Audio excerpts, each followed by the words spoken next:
Christopher Nolan's Inception is easily regarded by both critics and audiences alike as one of the best films of the 21st century thus far. It has been praised due to its wholly original concept, its superb cast, its groundbreaking special effects, its groundbreaking practical effects, its pulsating music, and its ambitiousness in both story and scope. Those are just some of the many reasons as to why Inception is easily one of the best action films ever made, in my personal opinion. However, there is one specific area I want to focus on in this video. It's an area that combines both the technical and narrative aspects of the film, an area that both complements and elevates Inception in many of its iconic moments. The area that I'm referring to is tension, and more specifically, how and when it's generated during the film's runtime. Just a little heads up guys, I'm only going to be talking about a few methods in which tension is created here in this film. So things like Hans Zimmer's score and the practicality of the action sets, I'm going to save for another video in the future. Also, I'd love to know your thoughts on Inception, so be sure to comment down below. If you enjoy the video, please leave a like, and if you are new, go ahead and subscribe to the channel for more movie content. But without further ado, let's get into the video.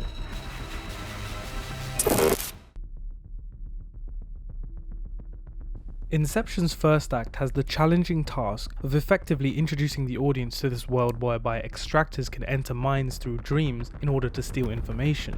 Many directors would be drawn to the comforts of having a character explain the concept through exposition, and whilst it is necessary for a script this original and ambitious, Christopher Nolan throws us right into the action. He doesn't just tell us, he shows us. The film submerges the audience in a dream within a dream, and in doing so forces us to question whether or not the events of what is occurring on screen is in the real world or in the mind of a dreamer. This sows a seed of potential doubt throughout a lot of the film, and specifically ties into its ending. The lack of a definitive answer to the question, are we still in the mind of a dreamer, allows Inception to bring about its ambiguous and uncertain conclusion, one that is iconic and still heavily debated by the film community to this day, but more about the ending later. One of the first tools that Chris Nolan uses to introduce and then build tension in Inception is through characterization. This comes in the form of Marion Cotillard's character Mal, the wife of the protagonist Cobb, who we later find out became twisted by her dreams, causing her to question her own reality, inevitably leading to her suicide. In the first act, we learn that Dom and Arthur are in a dream heist, and the presence of Mal is a threat to the success of the mission. She's introduced as a character we know has a deep connection to Cobb, but we don't know what that is yet, or how it's relevant in the present time. This adds to Inception's underlying foundation of uncertainty. She then crosses Cobb and Arthur, informing Saito that his dream is being breached.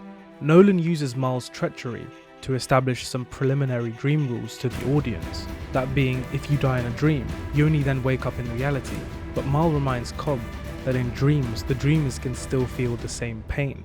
Not only does this make every dream entered in the film seem so much more frightening, but also establishes the idea that dreams are not so different from reality. As Cobb tells Ariadne later on, it's never just a dream, a face full of glass hurts like hell. When we're in it, it feels real. Nolan uses the notion that an increasing physical threat in the previous dream layer also has an increasing physical threat on the dream being infiltrated. We learn that the more dreams within dreams, the more layers there are to a mission, means that the more unstable the worlds around the extractors are. We see this as the oncoming riot in Nash's dream causes a physical change within Saito's dream, hence we see the mansion crumble and implode. Mal is the greatest obstacle Cobb faces on his quest to incept Fisher, and as a result, Mal is the greatest obstacle the whole team faces. What makes her so dangerous is that she can't truly be killed. Her threat cannot be extinguished unless Cobb pushes past his own guilt. As a result, Inception is just as much about one man's struggles to overcome his inner demons as it is about being a dream-breaching action epic sci-fi.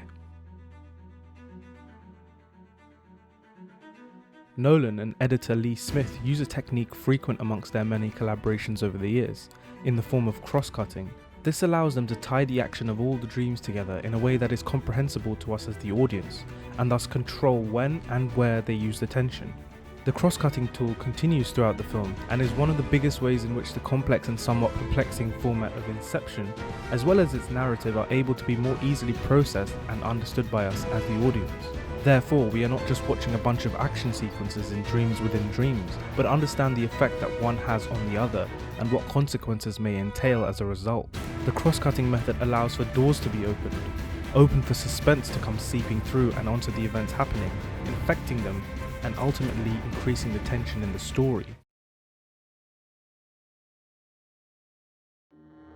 While Cobb's connection with his family proves to constantly act as a barrier to the success of the team's mission, it also proves to fundamentally be the emotional heartbeat of the film. Miles' projections increase suspense in many of the scenes, but her sinister nature stems from the same motivation as Cobb, and that is the need to be with their children.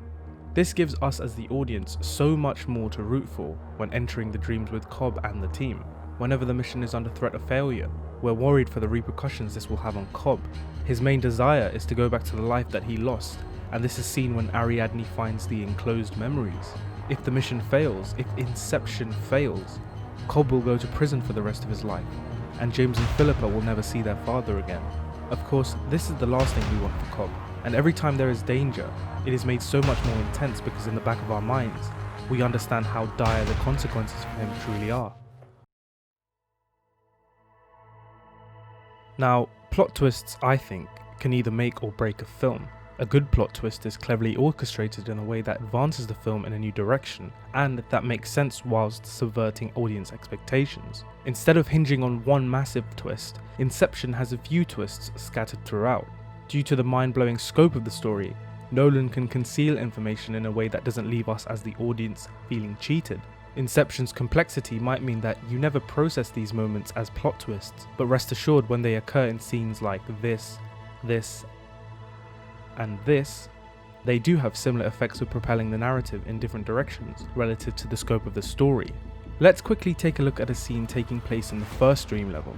As previously mentioned, Nolan uses much of Inception's first act to establish the rules of entering dreams. We're educated on the architecture of dreams, how projections form as a result of the subconscious, and also how extractors can exit the dreams. One way of doing this is by using the kick. The other way is that you die in the dream and you merely wake up in reality.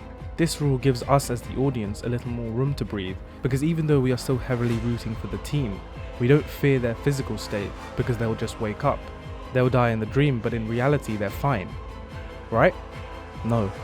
Chris Nolan takes this established rule and turns it on its head in the form of a plot twist.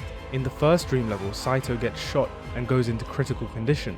We then learn that in this mission of Inception, the team are all too heavily sedated by Yusuf's formula, that killing someone will not simply wake them up, but instead they will be dropped into limbo, an unconstructed endless dimension where dreamers lose sight of reality and are trapped for eternity. As Eames puts it, if you die, you get lost in limbo until your physical brain gets turned to scrambled egg. In other words, your mind is lost forever. Limbo is manifested as a real consequence, raising the stakes and giving the team as well as us as the audience something specific to be frightened of. On top of that, this scene not only makes this fact abundantly clear, but also shows how this newfound truth causes conflict in the team. Each member is more or less the best at what they do. We've seen the amount of recruiting and planning prior to the mission, so the revelation that Fisher has a subconscious train combined with the ever-growing threat of limbo increases Inception's tension through panic, frustration, and anger.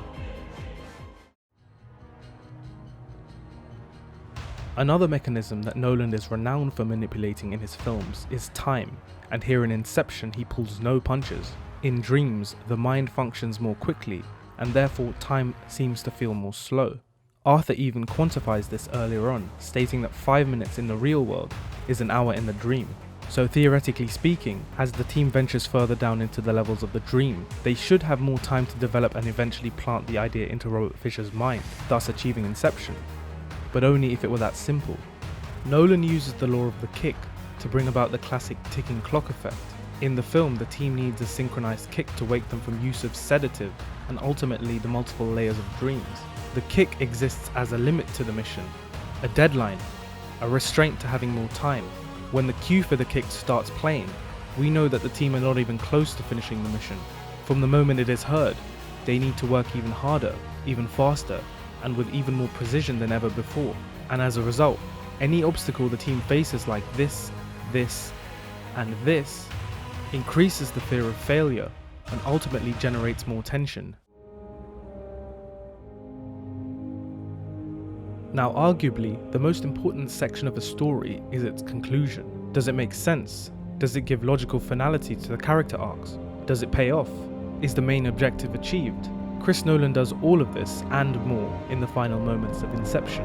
I think it's fair to say that the ending of this film is one of the most thought-provoking and debated conclusions to a film in the past 10 years, and quite possibly of all time, as the orchestra performing Hans Zimmer's iconic piece, Time, slowly goes into its final moments. So do the frames of Inception, and we see Cobb spin the totem for the last time, but only before we see him embrace his children. His mission is complete, but the film lingers on for just a few more seconds, honing in on the spinning totem. Its twirling looks constant, then it loses some balance, and just before we are allowed to see whether or not the totem falls, the film cuts to black. So, was Cobb dreaming?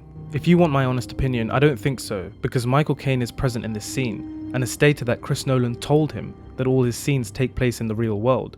But this information is not important. What is important is what you personally feel, and what your personal take on it is. Chris Nolan has said that it doesn't matter whether or not the totem doesn't stop spinning, but what matters is that Cobb for the first time is not looking at it. And I think that's brilliant. Furthermore, I believe that the lack of a definitive ending is what makes the conclusion of Inception so damn good, opening the door to a tidal wave of ambiguity and uncertainty about what you just witnessed, and an ending that demands multiple rewatches.